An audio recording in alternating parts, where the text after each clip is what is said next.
Salve, salve família, aqui quem fala é o Lutz do canal Cortes Podcast e no meu primeiro mês monetizado eu já fiz $3.000 só seguindo o que esse cara fala no curso dele. Então se você quer ganhar dinheiro com internet e YouTube sem nem precisar aparecer, confere o primeiro link na descrição. Porque uma coisa que eu falo muito assim, a maioria dos homicídios não é planejado. O homicídio é meio jegue assim que eu falo, sabe?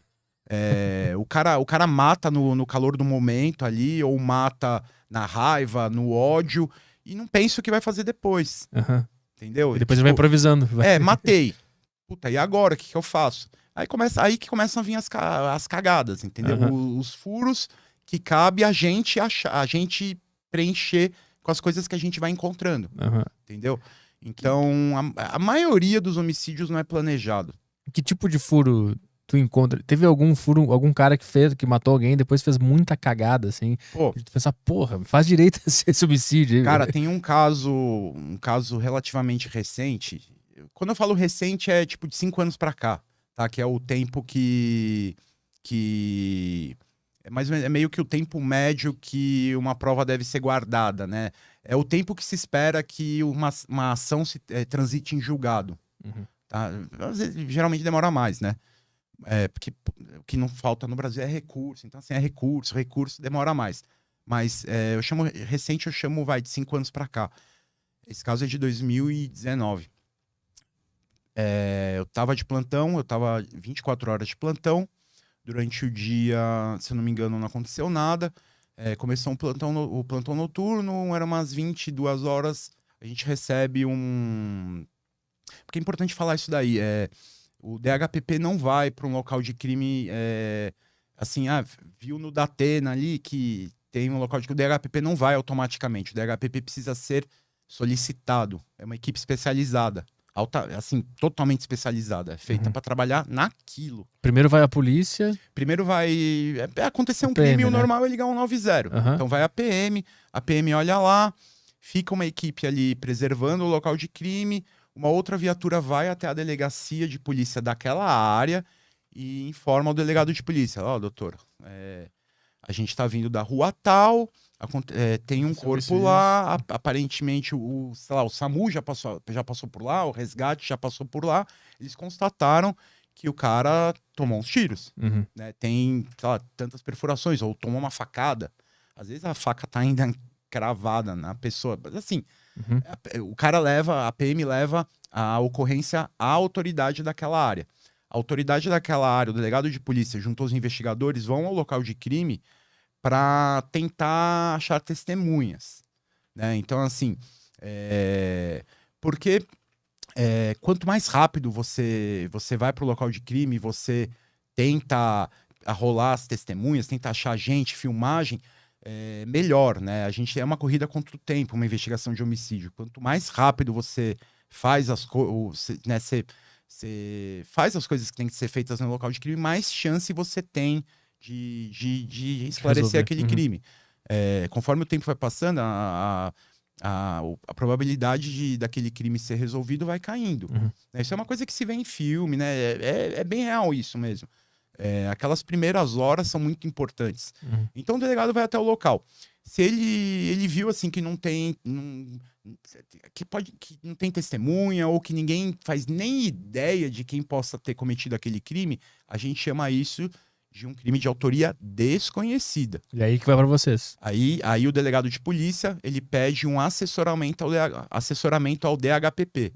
Então ele fala assim, ó, DHPP, agora é com vocês, é de vocês. Aí a gente vai pro local de crime. E esse caso que você estava falando de 2019? O que aconteceu foi o seguinte, o caso, eu considero assim um dos casos mais emblemáticos da minha carreira, assim, porque foi um caso que foi resolvido muito rápido e foi muito rico. Tem de tudo nesse caso. Tava lá, né, 22 e pouco, chega pra gente um pedido de assessoramento do delegado de polícia, ali na zona sul de São Paulo. Acho que era Capão Redondo ou Jardim Ângela, naquela região ali, de que um caminhão de lixo, um dos lixeiros do caminhão de lixo tinha encontrado 2 sacos dentro do caminhão dele, que ele tinha ouvido. Ele estava ali, tava o motorista ali, tinha o motorista e o outro rapaz.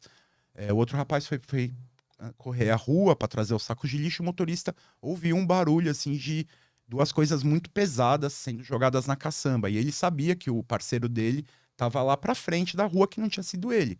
Então ele desceu do carro e pensou assim, putz, alguém jogou um cachorro no caminhão de lixo. Que acontece, né? Às vezes Acontece? eu nunca vi, né? Mas eu sei que acontece, assim, as pessoas... Tem gente que não tem recurso para enterrar o cachorro, porque a gente não pode. Você tem um animalzinho e ele morre, você não pode enterrar ele no seu quintal. Né? Isso aí é um crime contra o meio ambiente. É mesmo? Quando eu era criança, eu enterrei no quintal. Quando eu era pequeno, eu enterrei um ratinho, eu tinha um hamsterzinho. Meu salsichinha morreu e eu enterrei ele no quintal da... Então, mas o certo é você chamar o centro de zoonoses, ou você levar o cadáverzinho ali para eles darem geralmente vai ser cremado, né? Não tem um pet cemetery, né? Que nem a música dos Ramones, né? Mas O cara achou que era um cachorro. O cara achou que era um cachorro. Aí quando ele... Sorte que ele tava de luva. Porque quando ele abriu o saco, já viu uma mão com as unhas pintadas. Caralho. Aí ele, puta que pariu, é uma mulher. Aí na hora ele já parou o caminhão, já chamou o parceiro dele. Os dois já na hora ligaram pra PM, a polícia militar foi lá, preservou o local. A autoridade da área ali foi lá, viu que, né, pô, de fato, né, um homicídio, não tem suspeita nenhuma, ninguém sabe de nada. DHPP. Fomos pro local de crime. Chegando lá, ele tinha tirado só um dos sacos do caminhão, um ainda tava lá no meio. Então, chegamos lá, a primeira coisa que se faz quando chega no local de crime é a fotografação. Fotografação é importantíssima, porque tem que fotografar o local do jeito que ele tá. A lei exige certas fotos, né? Você precisa tirar uma foto da vítima do jeito que ela está e, se possível, dos ferimentos. Essas fotos são obrigatórias. Mas, assim, se tira foto de tudo. Então, você... Mas nesse caso, que não era o local de crime, porque provavelmente ele matou em outro lugar, né? Então, nós vamos chegar lá. Isso que é o legal. Boa. Boa. Então, eu fui pro local de crime, né? E como eu te falei, né? O local de crime é do perito. Então, e o fotógrafo junto, né? Mas quem, via de regra, vai botar a mão em tudo é o perito. Então, né? Já abri o primeiro saco. O primeiro saco tava com a parte superior do corpo da mulher. Então, né, tirei o corpo lá de... Não, primeiro eu fotografa tudo, coletei. A gente usa um negócio que chama swab, que é um cotonete compridão, cotonete com uma haste mais comprida. Do PCR, aquele? Exatamente. Exatamente, aquela que enfiam no seu cérebro quase, né? Eu tive que fazer também, é horrível, né, cara? É exatamente aquilo lá chama swab. Primeiro eu fiz uma coleta, esse saco ele tava... O lixeiro ele rasgou. Ele não mexeu no nó. Foi até bom. Então eu coletei material daquele nó. Por quê? Em busca de DNA, de material genético. Porque a gente deixa... as pessoas... não é uma coisa muito difundida e tal. Quem procura, encontra. Quem pesquisa, sabe. Quem me segue também sabe que eu já falei sobre isso. É o DNA de contato, DNA touch.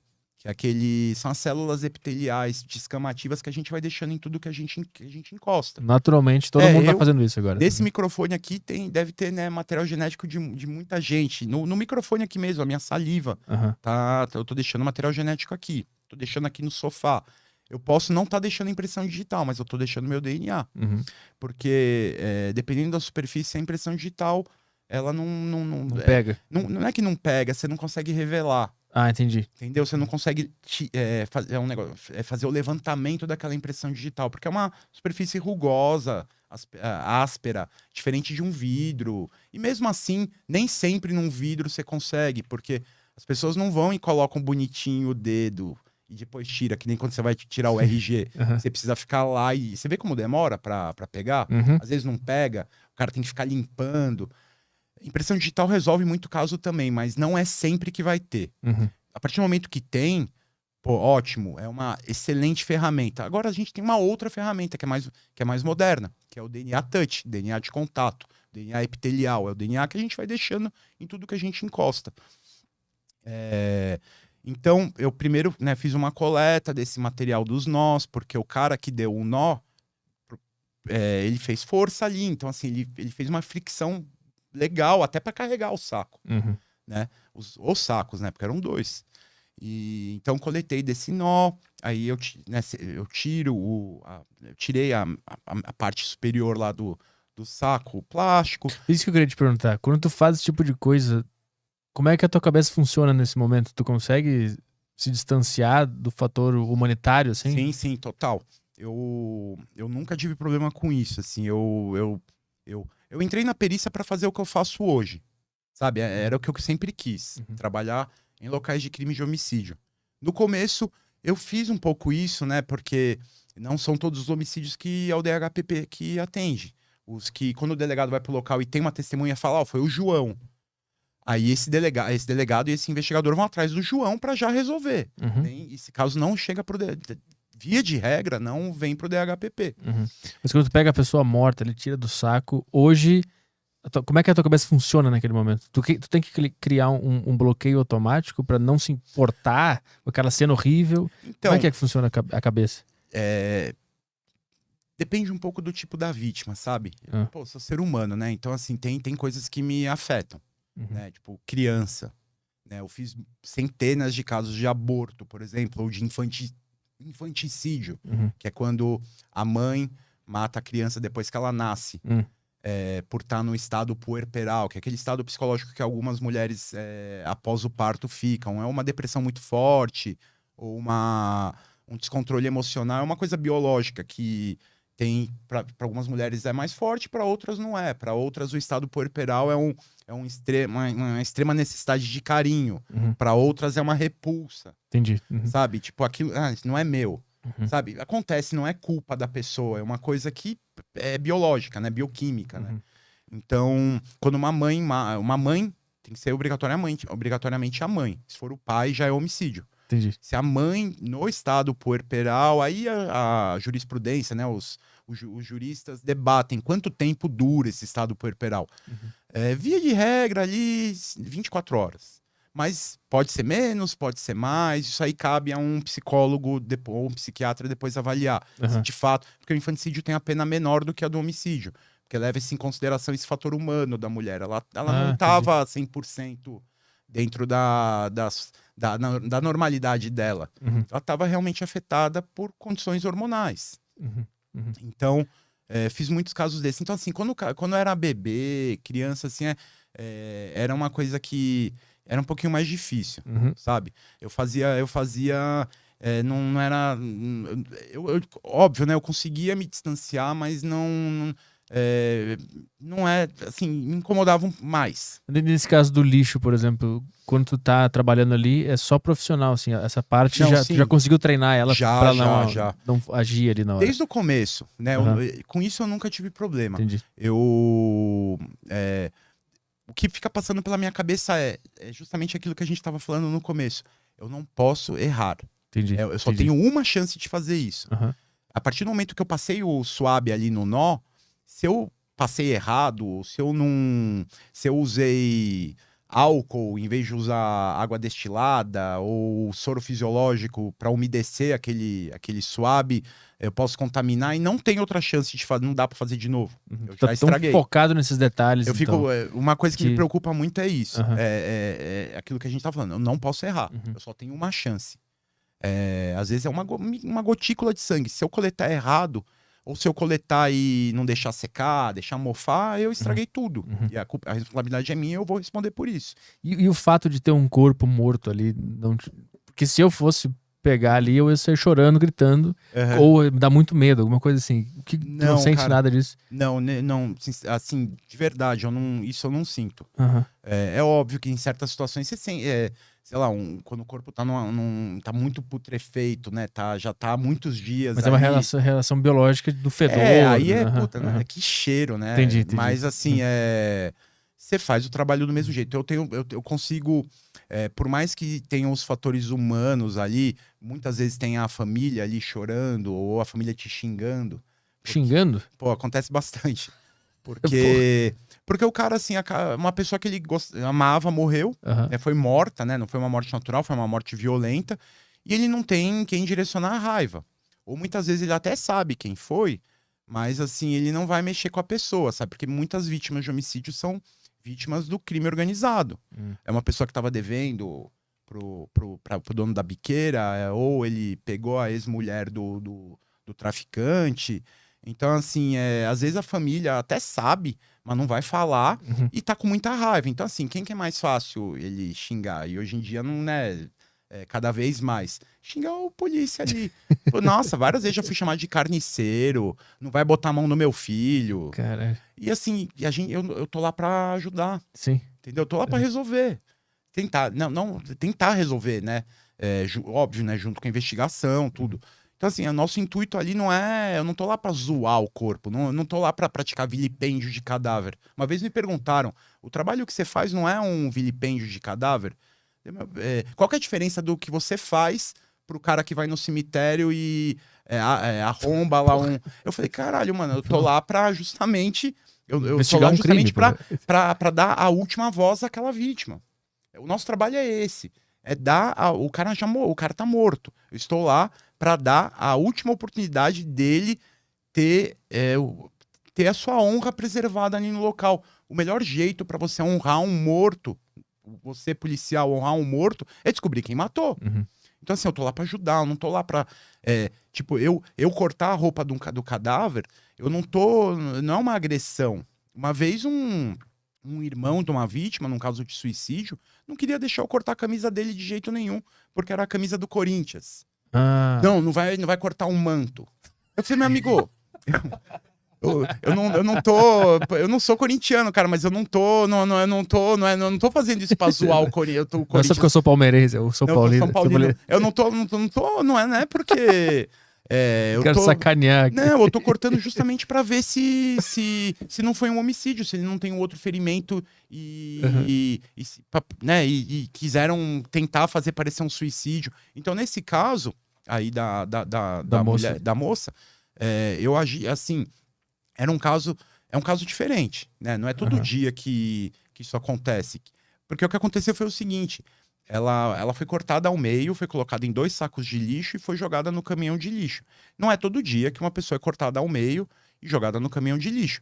Então, assim, eu já percebi assim, peraí, vai ter muita coisa aqui que eu tenho que observar e que eu tenho que coletar e que eu tenho que fazer isso da melhor maneira possível. A gente estava chegando no local, eu até falei pro fotógrafo, que é o Adílio, que é um fotógrafo que trabalha lá na equipe também. Eu falei assim, Adílio, capricha, hoje é o All-Star Game, sabe?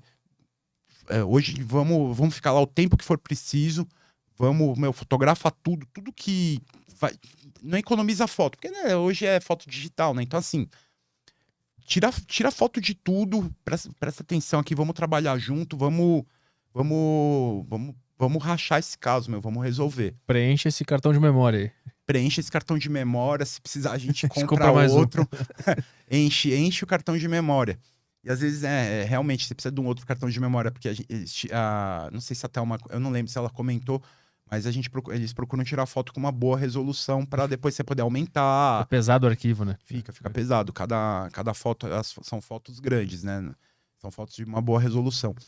Então, assim, coletei, né? Uma outra coisa que era importante ali era assim, aí eu tirei a outra metade, né? O outro saco que estava no caminhão. Só que eu precisava, por mais que tava bem nítido que era a mesma pessoa, você precisa provar científica. Então, assim, você coleta uma amostra de sangue daquela pessoa com suave também. Aí, no caso, ela tá cortada ao meio, então é bem fácil ter acesso ao sangue dela, né? Tem que botar no meio do corpo dela ali. Tinha... Que loucura. E ela, apesar dela estar cortada ao meio, ela não tava ensanguentada, assim. Ela sangrou em outro lugar. Então, assim, isso já é um... Então, tipo, ela não sangrou aqui. Ela não foi morta na frente do caminhão. E ela não foi colocada no saco logo depois que ela foi morta. Não tinha muito sangue. Pô, imagina. E era uma mulher, assim, de uma era gordinha, sabe? Então, assim, você imagina, pô, você corta aquela pessoa no meio, gordura, órgãos internos, sangue pra caramba. Você cortou uma pessoa ao meio, você cortou um monte de artérias ao meio. Muito sangue. Então já dava, opa, não foi aqui, né? É meio óbvio falar isso, né? É óbvio que não foi ali. Mas, assim, dá pra ver com um olhar técnico que não foi aqui. Tá? Então já era uma coisa. Coletei, né, das 2 metades, coletei também do outro saco de lixo. Os papiloscopistas Depois que eu terminei, eles pegaram aqueles sacos de lixo no lacre, né, para garantir a cadeia de custódia, né, para garantir, para aquela prova não poder ser invalidada depois, para ninguém dizer, não, mas ela não foi bem manuseada, então está contaminada. Colocaram o DNA do meu cliente, a gente coloca num lacre. Mas como é que bota no lacre metade de um corpo inteiro? Não, o corpo não. O saco de lixo. Ah, o saco. Tira o corpo. O corpo a gente coloca, Entendi. depois que que a gente termina a perícia, a gente coloca naqueles sacos de cadáver. Aqueles sacos cinza, né? Que é bem comum, que é meio padrão mundial, né? O saco de lixo vocês botam num lugar para não perder a validade daquela prova ali. O saco de lixo, depois que eu coletei o material, os papiloscopistas coletaram aquele saco de lixo, lacraram e levaram de volta a base para fazer um tipo de revelação de impressão digital que se usa o Super Bonder. Você sabia disso? Que Não. A gente usa um jeito de revelar uma impressão digital, dependendo da superfície, usando o cianocrilato, que é o Super Bonder. Mas como que funciona? Tem uma capela de vidro, né? Dependendo do tipo de prova que você vai usar, é uma capela de um tamanho determinado, tipo um aquário, assim, com um furinho e uma plataformazinha de acrílico lá dentro. Você coloca o que você quer, o objeto que você acha que tem uma impressão digital interessante, e você pinga umas gotinhas do cianocrilato, né, do Super Bonder, e você aquece essa superfície, essa plaquinha, através desse buraquinho que eu falei. Você coloca, tem um objeto lá que eu esqueci o nome, que é tipo uma tochinha.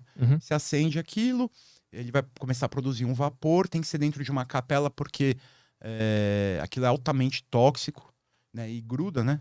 Gruda em você, vai no olho e tudo. Então, assim, por isso tem que ser dentro dessa capelinha, bonitinho, vedado, né? Pra aquilo não escapar. Você aquece esse cianocrilato e ele vai aderindo ao saco, a toda a peça, né? No caso. E naquela região onde tem impressão digital, ele adere ali. E você consegue ver a impressão digital com maior nitidez. Depois você joga o pó, né, de impressão digital, passa esqueci agora o nome, o pincel. Passa o pincelzinho lá, e aí aquela impressão digital tá revelada. Foi usado nesse caso aí? Foi usado nesse caso. Eu só não tenho certeza se foi levantada alguma impressão digital. Mas dos nós, eu consegui pegar um perfil genético. Então, assim, depois que foi pro laboratório, depois que voltou, bateu com o resto da história, né? Então, beleza. Fizemos esse local de crime, levamos tudo que tinha que levar pra nossa base, depois deu mais teve um outro caso, que agora eu não me lembro qual que foi, fui pra casa. 8 horas da manhã, acabou meu plantão, né? Comecei às 8 da manhã de um dia, 8 horas da manhã do outro dia. Nesse dia eu consegui sair no horário. Fui pra casa. Eu fiquei meio intrigado com esse caso, porque dava pra ver que os cortes na barriga dela tinham sido feitas com alguma coisa muito afiada. Então não foi uma faca de serra, sabe? Dava pra ver que eram cortes bem retos e secos. Então, assim, dava pra ver que a pessoa cortava. Eram cortes retos que dava pra ver onde começava, onde terminava, aí já começava outro, outro, até dar a volta completa no abdômen da vítima. E provavelmente usou algum outro tipo de instrumento, aí sim de serra, para cortar a coluna dela. Porque tem uma hora que chega no osso, né? Então, quando chegou ali na parte da coluna, o autor ia precisar de algum instrumento com serra. Beleza, isso era o que a gente sabia. Muita gente em volta, óbvio, né? Moradores e tal, ninguém sabia quem era a vítima, e a vítima era muito característica. Ela usava... Se você visse, você ia lembrar, sabe? Era uma pessoa assim, eu falei, né? Era bem corpulenta, assim, e usava aqueles tranças, aplique de trança branca. Então, assim, era uma pessoa que tinha o cabelo e um monte de trança branca. É bem característico. Sim. Chama atenção. Chama atenção. Ninguém conhece. Lá na hora, ninguém conhecia. Beleza. Voltamos para a base, fizemos o outro caso, o delegado fez o boletim de ocorrência, o histórico, instaurou um inquérito, foi para a equipe daquela área. Isso às 8 horas da manhã, quando acabou o plantão. Né? Ele entregou o inquérito, acabou o plantão. Na manhã mesmo daquele dia, a equipe que cuidava daquela área voltou lá. Aí já não era o local de crime, então assim, as pessoas já estavam, né, nas rotinas dela. Aí foram lá com as fotos e foram perguntando, conhece essa mulher? Conhece essa mulher? Até que chegou numa outra mulher que falou assim, essa mulher aqui, eu conheço ela, eu converso com ela, ela não é aqui de São Paulo, ela acho que era do estado do Rio de Janeiro, e ela namora fulano que mora na casa, ali, tipo a 10 metros do lugar onde estava o caminhão. Então você vê, o cara já não pensou muito, ele jogou a vítima dele a 10 metros da casa dele. Uhum. É óbvio que assim, ele esperava que aquele caminhão fosse embora e só descobrissem aquilo lá no lixão, lá, sei lá. Ele pensou que ia triturar também, né? Ele pensou que ia triturar. Ele achou que estava resolvido. Então, aí, beleza. Então, a investigação em 10 horas depois do local de crime já sabia aonde era a casa do suspeito. Foram lá na casa do suspeito, tá lá o cara. Levaram o cara, eles me disseram que ele já assumiu logo de cara, já confessou logo de cara. Uhum. Falou, realmente, fui eu. A gente... a história é a pior, cara. Ele fala assim, a gente tava bebendo, cheirando cocaína, e aí eu acendi um baseado, e aí ela não gostou do cheiro. Caralho. Ela fala, não, eu não gosto. Caralho. Aí o cara ficou puto com isso. Ficou puto com isso, né? Já tava, né, aceleradão, né, da cocaína. Esganou ela, né? Aquilo que o Homer faz com o Bart no desenho, aquilo ela chama esganadura, né? As pessoas falam que estrangulou. Não, aquilo é esganadura. Né? Tem os tipos de asfixia. A esganadura é quando você asfixia a pessoa com as suas mãos. O estrangulamento é quando você asfixia a pessoa com qualquer outra coisa que não seja a sua mão. Um mata-leão, por exemplo, é um estrangulamento. Mas se no UFC pudesse... Né? Antigamente podia até, né? Na época do Royce Gracie lá podia. Hoje em dia não, você tem que aplicar a técnica, você não pode querer matar o cara, né? Sim, podia, né? Tem um cara que acabou de cheirar pó. O nível aumentou, agora vocês não podem fazer que nem esse cara aí.